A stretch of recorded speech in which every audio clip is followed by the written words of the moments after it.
жаратушысы, ұлы педагог жазушы. 1841 жылы Торғай жерінде дүниеге келген. Атасы Балқажар бидің тәрбиесінде болған. Ата-анасына жастайынан қалған. Торғайда Қостанайда мектеп, училище, лицей, интернат ашқан. Әңгіме шебері Ыбырай Алтынсарин. Ыбырай Алтынсарин тұңғыш ағартушы, педагог болумен бірге балаларға арнап көлемі шағын мазмұны мәнді әңгімелерін қалдырған жазушы. Ыбырай Алтынсарин нағыз халықшыл жазушы, өмір шындығын музыка идея тұрғысынан таныта білген, кемеңгер суреткер. Аса қажырлы қоғам қайраткері, заманның ең маңызды мәселесін көтеріп, жаңашыл бағытта жазған жазушы.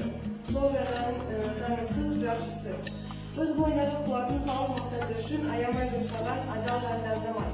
Шебер жазушы, әңгімелерін жазғанда өз заманына келелі мәселелерін қамтыды. Мазмұны жас ұрпақты тәрбиелеуге бағытталған. Адамгершілік, ізгілік, білімділік, еңбекқорлық, жақсылық пен жамандық тағы басқалары толып жатқан алуан тақырыптар балалардың қызығушылығын арттыруға көмектесті. Көлемі шағын болып келгенімен айтатын ойы терең, үйретуді тәрбиесі мол.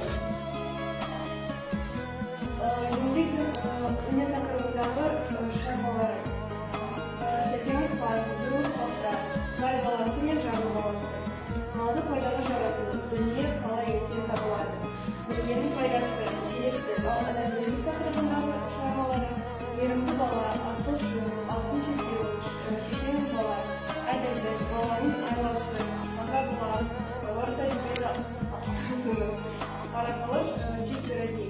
Ал бүгінгі қылатын шығармамыз ол әке мен баланы әңгімелеген. Ыбырай Алтынсарин шығармаларының қазақ әдебиеті тарихында алатын орны орасан зор. Осы қорытындылай келсем, Ыбырай Алтынсарин осындағы реалист жазушы, ағартушы педагог, қазақ балалар әдебиетінің негізгі салушы, тіл тазалығы үшін күрескер, тұңғыш кемеңгер. Көрнекті әдебиетші ғалым Жұмалиев өзінің жинағы 18-19 ғасырларда қазақ әдебиеті деген ғылыми зерттеген еңбегінде педагог жазушыға 19 ғасырда қазақ даласынан шыққан, орыс, Европа мәдениетіне толы жеткен оқымысты, халық ағартушылар дәрежесіне көтерілген әрі педагог, әрі ақын жазушы Ыбырай Алтынсариннің өз халқының келешегі үшін істеген еңбегі зор деп қарайды.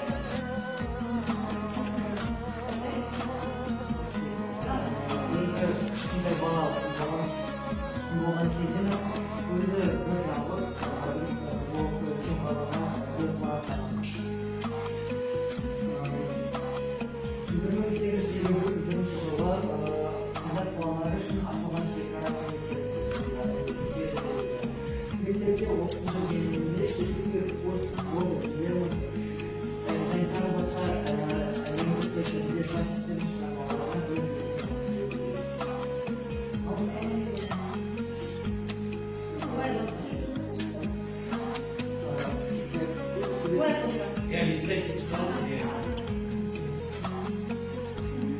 Onda 1851 жылы он жасында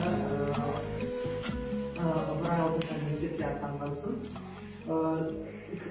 Түрлі әлем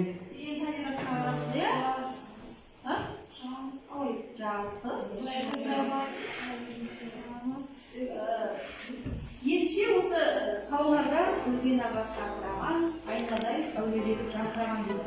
Осы өлеңнің жарасын айта аласыздар ма? Кім айтады?